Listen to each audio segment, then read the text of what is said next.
1 Samuel 12. Samuel said to all Israel, I have listened to you in all that you have said to me, and have set a king over you. See, it is the king who leads you now. I am old and gray, but my sons are with you. I have led you from my youth until this day. Here I am. Testify against me before the Lord and before his anointed. Whose ox have I taken? Or whose donkey have I taken? Or whom have I defrauded? Whom have I oppressed? Or from whose hand have I taken a bribe to blind my eyes with it? Testify against me, and I will restore it to you. They said, You have not defrauded us or oppressed us or taken anything from the hand of anyone. He said to them, The Lord is witness against you, and his anointed is witness this day, that you have not found anything in my hand. And they said, He is witness. Samuel said to the people, The Lord is witness, who appointed Moses and Aaron and brought your ancestors up out of the land of Egypt. Now, therefore, take your stand, so that I may enter into judgment with you before the Lord. And I will declare to you all the saving deeds of the Lord that he performed for you and for your ancestors. When Jacob went into Egypt, and the Egyptians oppressed them, then your ancestors cried to the Lord, and the Lord sent Moses and Aaron, who brought forth your ancestors out of Egypt, and settled them in this place. But they forgot the Lord their God, and he sold them into the hand of Sisera, commander of the army of King Jabin of Hazor, and into the hand of the Philistines, and into the hand of the king of Moab. And they fought against them.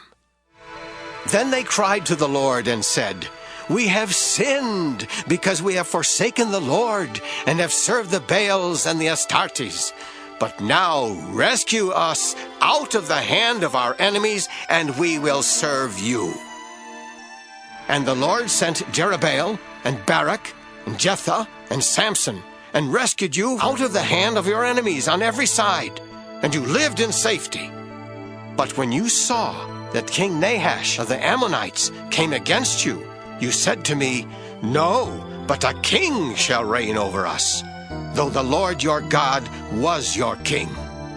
See, here is the king whom you have chosen, for whom you have asked. See, the Lord has set a king over you. If you will fear the Lord and serve him and heed his voice, and not rebel against the commandment of the Lord, and if both you and the king who reigns over you will follow the Lord your God, it will be well.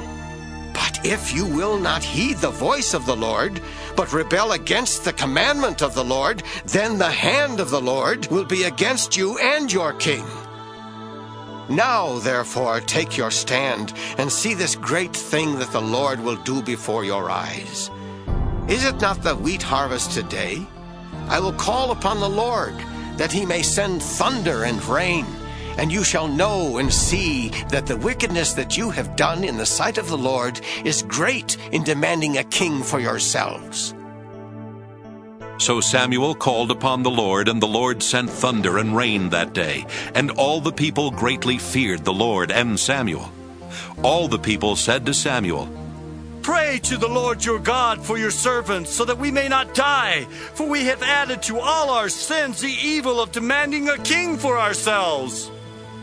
And Samuel said to the people, Do not be afraid. You have done all this evil, yet do not turn aside from following the Lord, but serve the Lord with all your heart. And do not turn aside after useless things that cannot profit or save, for they are useless. For the Lord will not cast away his people for his great name's sake, because it has pleased the Lord to make you a people for himself. Moreover, as for me, far be it from me that I should sin against the Lord by ceasing to pray for you.